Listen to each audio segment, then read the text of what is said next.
एक पक्षी था जो रेगिस्तान में रहता, बहुत बीमार, कोई पंख नहीं, खाने पीने के लिए कुछ नहीं, रहने के लिए कोई आश्रय नहीं था। एक दिन एक कबूतर उधर से गुजर रहा था। उस बीमार और दुखी पक्षी ने कबूतर को रोका और पूछा, तुम कहाँ जा रहे हो? उसने उत्तर दिया, मैं स्वर्ग जा रहा हूं। बीमार पक्षी ने कहा, कृपया मेरे लिए पता करें, मेरी पीड़ा कब तक समाप्त हो जाएगी? कबूतर ने कहा, निश्चित ही मैं पता करूंगा। कबूतर ने इतना कहकर बीमार पक्षी से विदा ली। कबूतर स्वर्ग पहुंचा और प्रवेश द्वार पर देवदूत को बीमार पक्षी का संदेश दिया। देवदूत ने कहा, पक्षी के जीवन में अगले 7 वर्ष तक इसी तरह कष्ट लिखा हुआ है, उसे ऐसे ही 7 वर्ष तक कष्ट भोगना पड़ेगा, तब तक उसके जीवन में कोई खुशी नहीं है। कबूतर ने कहा, जब बीमार पक्षी ये सुनेगा तो वह निराश हो जाएगा, क्या आप इसके लिए कोई उपाय बता सकते हैं? देवदूत ने उत्तर दिया, उससे कहो कि इस वाक्य को हमेशा बोलता रहे, इन सब के लिए भगवान तेरा शुक्र है। वापसी पर जब वह बीमार पक्षी कबूतर से फिर मिला तो कबूतर ने उस स्वर्गदूत का संदेश दिया।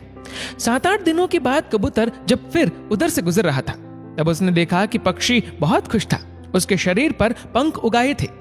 उस रेगिस्तानी इलाके में एक छोटा सा पौधा लगा हुआ था, वहां पानी का एक छोटा सा तालाब भी बना हुआ था। चिड़िया खुश होकर चहचहा रही थी, कबूतर चकित था।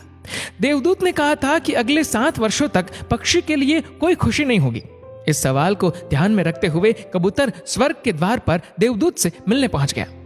कबूतर ने देवदूत से अपने मन में उठते हुए सवालों का समाधान पूछा तो देवदूत ने उत्तर दिया, हाँ, ये सच है कि पक्षी की जिंदगी में 7 साल तक कोई खुशी नहीं लिखी थी, लेकिन क्योंकि पक्षी हर स्थिति में इन सब के लिए भगवान तेरा शुक्र है बोल रहा था और भगवान का शुक्र कर रहा था, इस कारण उसका जीवन बदल गया। जब पक्षी गर्म रेत पर गिर गया तो उसने कहा, इन सब के लिए भगवान तेरा शुक्र है। जब यह उड़ नहीं सकता था तो उसने कहा, इन सब के लिए भगवान तेरा शुक्र है। जब उसे प्यास लगी और आसपास पानी नहीं था तो उसने कहा, इन सब के लिए भगवान तेरा शुक्र है। जो भी स्थिति हो, पक्षी दोहराता रहा, इन सब के लिए भगवान तेरा शुक्र है, और इसलिए 7 साल 7 दिनों में समाप्त हो गए। जब मैंने ये कहानी सुनी तो मैंने अपने जीवन को महसूस करने, सोचने, स्वीकार करने और देखने के तरीके में एक जबरदस्त बदलाव महसूस किया। मैंने अपने जीवन में इसको अपना लिया। इन सब के लिए भगवान तेरा शुक्र है। इसने मुझे, मेरे विचारों को, मेरे जीवन में बदलाव लाने में मेरी मदद की। उदाहरण के लिए, अगर मेरा सिर दर्द करता है तो मुझे लगता है कि मेरा बाकी शरीर पूरी तरह से ठीक और स्वस्थ है, और मैं कहता हूँ, इन सब के लिए भगवान तेरा शुक्र है।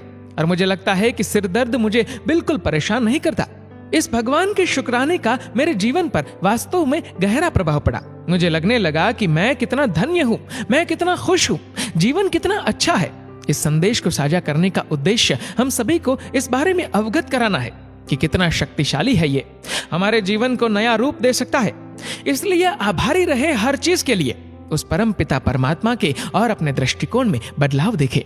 दोस्तों, इस वीडियो को लेकर आपकी क्या राय है, नीचे कमेंट करके जरूर बताएगा। और अगर आपको वीडियो अच्छा लगा हो तो इस वीडियो को लाइक करेगा, शेयर करेगा ज्यादा से ज्यादा लोगों तक, और ऐसे ही और भी इंस्पिरेशनल वीडियोस के लिए सब्सक्राइब करें हमारे यूट्यूब चैनल को और फेसबुक पर फॉलो करें हमारे पेज को। धन्यवाद।